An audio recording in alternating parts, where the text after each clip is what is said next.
रविवार 18 मई 2025 सुशील खेतों से काम करके लगभग 10 बजे के आसपास अपने घर आता है और जैसे ही वो घर में पहुंचता है तो उसकी पत्नी उससे कहती है कि मेरा कोल्ड ड्रिंक पीने का मन कर रहा है, आप कोल्ड ड्रिंक ले आइए। ये ऐसी बात सुन करके सुशील कहता है ठीक है, मैं जाता हूँ दुकान से कोल्ड ड्रिंक खरीद के ले आ जाता हूँ। इसी बीच वह अपनी पत्नी मनीषा से पूछता है कि अरे मेरा बेटा अनिरुद्ध कहाँ है। तो मनीषा उससे कहती है कि वो तो अपने बाबा के पास छत पर सो रहा है। तो वह कहता है ठीक है, मैं कोल्ड ड्रिंक लेने जा रहा हूँ। इसी बीच जो बाबा छत पर सो रहे थे वो तेजी से चिल्लाते हैं और कहते हैं कि अनिरुद्ध उठ नहीं रहा है, मैं इसको बार बार जगा रहा हूँ, इसके बॉडी में कोई भी हलचल नहीं हो रही है, पता नहीं इसको क्या हो गया है। सुशील झट से भाग करके छत पर जाते हैं और अपने बेटे को देखते हैं। जब वो अपने बेटे को देखते हैं और उसको जगाने की कोशिश करते हैं तो उसके शरीर में किसी भी तरीके की कोई भी हलचल नहीं हो रही थी। और इसके बाद वे उसको जिला अस्पताल, जो पास का अस्पताल होता है गाँव में, वहाँ पर ले करके जाते हैं, जहाँ पर डॉक्टर उसको चेक करते हैं और चेक करने के बाद में उसको मृत घोषित कर देते हैं। तो क्या 4 साल के अनिरुद्ध की ये जो मृत्यु हुई थी वो एक नेचुरल मौत थी या इसके पीछे की कुछ ऐसी कहानी थी जिसके बारे में जब आपको पता चलेगा तो आपके रोंगटे खड़े हो जाएंगे। तो कहानी आज की बहुत इंटरेस्टिंग होने वाली है। यदि आपको वीडियो पसंद आता है तो वीडियो को लाइक और चैनल को सब्सक्राइब जरूर कर लीजिए, क्योंकि ऐसी इंटरेस्टिंग वीडियो मैं आप लोगों के लिए हर रोज लेकर के आता हूँ। तो चलिए वीडियो को शुरू करते हैं विस्तार से।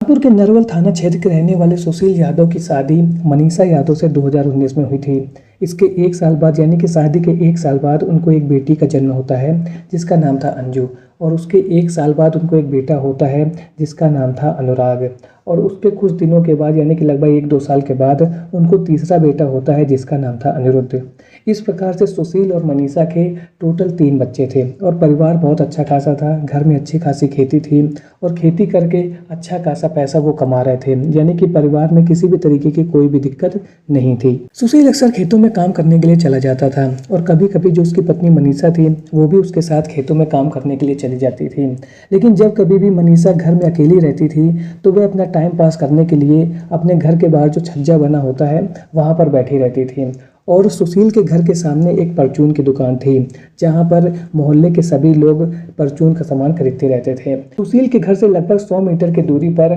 विकास नाम का लड़का रहता है। उसका भी पूरा नाम विकास यादव है और वो अपनी फैमिली के साथ रहता है और उसकी उम्र है अप्रॉक्सीमेट 22 साल के आसपास। विकास जो होता है सुशील के घर के सामने जो परचून की दुकान थी उस पर अक्सर आता जाता रहता था। और इसी बीच में जब कभी भी विकास परचून की दुकान पर आता था तो मनीषा जो छत पर रहती थी तो उसको देखती रहती थी और धीरे धीरे उनके बीच में रिलेशन होते जाते हैं, यानी कि दोनों के बीच में नैन मटक्का चालू हो जाता है और दोनों एक दूसरे को पसंद करने लगते हैं। इसके बाद उन दोनों के बीच में मोबाइल नंबर एक्सचेंज हो जाते हैं और दोनों के बीच में बातचीत होने लगती है। और जब कभी भी विकास परचून की दुकान पर आता था तो वह यही सोचता रहता था कि एक बार मनीषा आ जाए और मैं उसको देख लूं, और मनीषा भी दूसरी तरफ हमेशा विकास का वेट करती रहती थी। और यदि किसी दिन विकास परचून की दुकान पर नहीं आता था तो वह बहुत ज्यादा उदास हो जाती थी। इस प्रकार मनीषा और विकास के बीच में प्रेम प्रसंग शुरू हो गया था जिसके बारे में किसी को भी जानकारी नहीं थी, यानी कि परिवार के किसी भी व्यक्ति को जानकारी नहीं थी। हाँ, जो गाँव के लोग थे, आस पड़ोस के लोग थे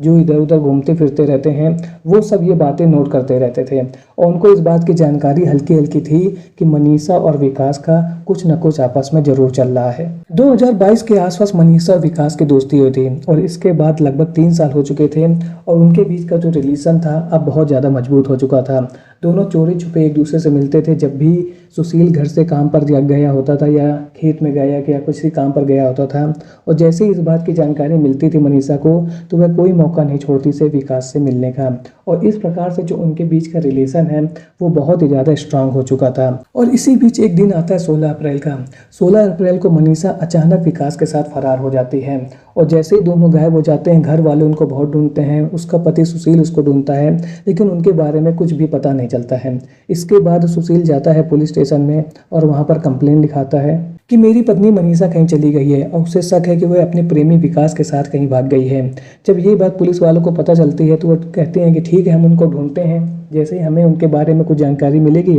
हम तुमको इन्फॉर्म कर देंगे। इसी बीच उसके परिवार के कुछ लोग, यानी कि सुशील के परिवार के कुछ लोग सुशील को बताते हैं कि मनीषा और विकास ने अपनी इंस्टाग्राम आईडी पर एक अपनी फ़ोटो डाली है और ये फ़ोटो अभी रियल की है, ये पुरानी फ़ोटो नहीं है। और जैसे ये बातें पता चलती हैं तुरंत सुशील पुलिस वालों के पास पहुंचता है और पुलिस वाले उन दोनों को 16 अप्रैल को जो गायब हुए थे 22 अप्रैल को उनको ट्रेस कर लेते हैं और दोनों को पकड़ लेते हैं। पुलिस विकास और मनीषा को पकड़ करके थाने ले आती है और इसके बाद मनीषा लगातार यही कह रही थी कि वो अपने पति सुशील के साथ रहना नहीं चाहती है। वो यही चाहती है कि उसको अपने प्रेमी विकास के साथ ही रहना दिया जाए, क्योंकि वो अब बालिग हो चुकी है और वो अपने डिसीजन खुद ले सकती है। लेकिन इसके बाद जो पुलिस वाले होते हैं वो यही कहते हैं कि तुम्हारा देखो 4 साल का बेटा है, यदि तुम अपने प्रेमी की विकास के साथ चली जाओगी तो इस बेटे का क्या कसूर है, ये तो अभी एक अबोध बालक है, इसको तो कुछ मालूम भी नहीं है और तुम्हारे बिना ये बिल्कुल रह नहीं पाएगा। और इसके बाद परिवार वालों और पुलिस वालों की समझौता कराने के बाद मनीषा एक बार फिर से सुशील के साथ रहने को तैयार हो जाती है।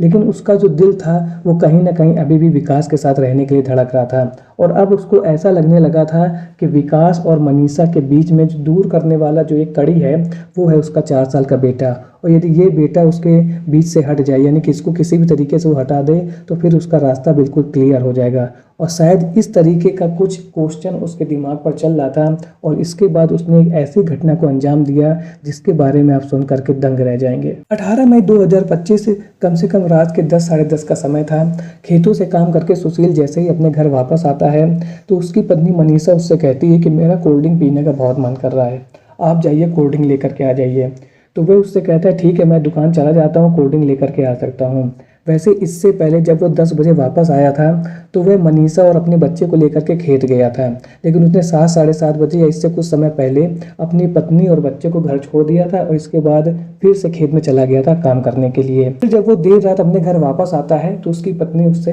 कोल्ड ड्रिंक पीने की इच्छा जगाती है। वो यही कहता है कि मैं जा रहा हूँ, दुकान से लेके आ जाऊँगा, तुम ये बताओ मेरा बेटा कहाँ है। तो वह कहती है कि बेटा जो अनिरुद्ध है वो तो सो रहा है अपने बाबा के पास। तो वो कहता है ठीक है। इसके बाद उसी समय पर उसके बाबा जोर से चिल्लाते हैं और वो कहते हैं कि बेटा अनिरुद्ध जो अपना पोता है वो तो कोई हरकत ही नहीं कर रहा है, इसको पता नहीं क्या हो गया है, अभी तक तो ये बिल्कुल ठीक था, अचानक से बिल्कुल हिल ही डुल नहीं रहा है। अनिरुद्ध के बाबा जोर जोर से चिल्लाते हैं और उनकी आवाज़ को सुन करके सुशील झट से छत पर पहुंच जाता है। वो जैसे ही अपने बेटे को देखता है तो उसको लगता है कि इसके अंदर तो बिल्कुल हलचल ही नहीं हो रही है और वो उसको तुरंत पास के जिला अस्पताल में ले करके जाता है, जहाँ पर डॉक्टर उसको चेक करते हैं और चेक करने के बाद बताते हैं कि इसकी मौत हो चुकी है। जैसे ये बात सुशील को पता चलती है वो झट से अपने घर दौड़ करके आता है और वह अपनी पत्नी से कड़ाई से पूछता है कि ये बताओ कि बच्चे के साथ क्या हुआ है और तुमने कहीं तो कुछ नहीं किया है। तो जब वो कड़ाई से बहुत ज़्यादा पूछता है और वो उसकी पत्नी उससे यह कहती है कि नहीं नहीं मैंने तो कुछ नहीं किया है, वो तो सो रहा था, मैं उसको बाबा के पास छोड़ करके चली आई थी। इसके बाद वह तुरंत जाता है कमरे में और मनीषा जहाँ पर रहती थी यानी कि जहाँ पर उनका कमरा था उसको चेक करता है और जब वह चेक करता है उसके बैग को तो उसके बैग में वह पाता है कि उसके कपड़े रखे हुए हैं और उसके बॉयफ्रेंड विकास के कपड़े रखे हुए हैं बैग के अंदर और वह पूरी तैयारी कर चुकी थी भागने की, यानी कि वो एक बार फिर से घर से भागने की तैयारी कर चुकी थी। और जैसे ही सुशील ये सब चीज़ें देखता है अपनी पत्नी मनीषा के बैग पर, वो उससे कड़ाई से पूछता है, उससे पूछता है कि कहीं तुमने ही तो नहीं कर दिया कांड कुछ अनिरुद्ध के साथ है। तो जब वह लगातार उसके ऊपर दबाव बनाता है तो मनीषा अपना जुर्म कबूल लेती है और वह कहती है कि उसने अपने प्रेमी विकास के साथ रहने के लिए अपने 4 साल के बेटे अनिरुद्ध की हत्या कर दी है। जैसे ही ये बात सुशील को पता चलती है वो तुरंत 10:45 के आसपास पुलिस को फ़ोन करता है और पुलिस को पूरी कहानी बताता है। पुलिस पहुंचती है घर में और वह मनीषा को गिरफ्तार कर देती है और वहीं उसका जो प्रेमी था, जो मेन कांड की जड़ था, जो वहां पर था नहीं लेकिन उसकी वजह से ही पूरा कांड हो रहा था, वो फरार था और उसको पकड़ने के लिए वो लगातार कोशिश कर रहे थे। इसके बाद सुशील एक और बात पुलिस वालों को बताता है और कहता है कि जब अनिरुद्ध की मौत का मामला खुला और ये पता चला कि मेरी पत्नी ने ही इसको निर्मम तरीके से इसकी हत्या कर दी है, तो उसके बाद उसने यह भी कहा कि मेरे जो 2 बच्चे थे पहले, यानी कि उसकी बेटी अंजू और उसका एक छोटा बेटा अनुराग, उनकी भी मौत संदिग्ध परिस्थितियों में हुई थी और वो जब ही हुई थी जब मेरी पत्नी अकेली थी, यानी कि घर पर कोई और व्यक्ति नहीं था। तो उसको कहीं ना कहीं इस बात का शक हो रहा था कि हो ना हो उन दोनों बच्चों की हत्या कहीं मेरी पत्नी ने तो नहीं की है, क्योंकि इससे पहले जब भी उसके दोनों बच्चों की मौत हुई थी तो उस समय उसकी पत्नी घर पर थी और उस समय उन लोगों ने बिना किसी रिपोर्ट के, बिना किसी कंप्लेन किए हुए उन बच्चों का अंतिम संस्कार कर दिया था। तो इस बात का पता जब पुलिस वालों को लगता है तो अब वे इस मामले को भी इंक्लूड करने वाले हैं अपनी इन्वेस्टिगेशन में, यानी कि उनको कहीं ना कहीं ऐसा लग रहा है कि मनीषा ने अपने प्रेमी के साथ रहने के लिए शायद अपने तीनों बच्चों की हत्या की हो, क्योंकि अनिरुद्ध के मामले में तो वो तो फंस चुकी थी, लेकिन अंजू और अनुराग जो उसके पहले दो बच्चे थे, बेटी और एक बेटा, उनकी भी मौत घर में संदिग्ध परिस्थितियों में हुई थी। तो कहीं उनमें भी तो हाथ इसी का तो नहीं था। इस बात को इन्वेस्टिगेट करने की तैयारी अब पुलिस कर रही है। तो आज की वीडियो में आपने देखा कि एक औरत ने अपने प्रेमी के साथ रहने के लिए अपने एक बच्चे को मौत के घाट उतार दिया, और उसका प्रेमी कुछ ऐसा नहीं कि बहुत बड़ा अफसर है या बहुत कुछ कमाता है, वह बिहार में एक फैक्ट्री में काम करता है। लेकिन होता यह है कि लोगों का जो अट्रैक्शन होता है वो उनको प्यार लगने लगता है, और उस अट्रैक्शन की वजह से लोग एक के बाद एक ऐसी गलतियां करते चले जाते हैं जो कानून के नज़र में एक क्राइम होता है। और वैसा ही क्राइम शायद मनीषा ने कर दिया है अपने प्रेमी विकास के साथ रहने के लिए। अब आने वाले समय में हम ये देखेंगे कि कोर्ट मनीषा और उसके प्रेमी विकास को इस पूरे निर्मम कांड के लिए कौन सी सजा देता है। वैसे आज का वीडियो आपको कैसा लगा कमेंट सेक्शन में जरूर बताएं। मिलता हूँ ऐसे एक और नया इंटरेस्टिंग वीडियो में, तब तक के लिए थैंक्स फॉर वॉचिंग।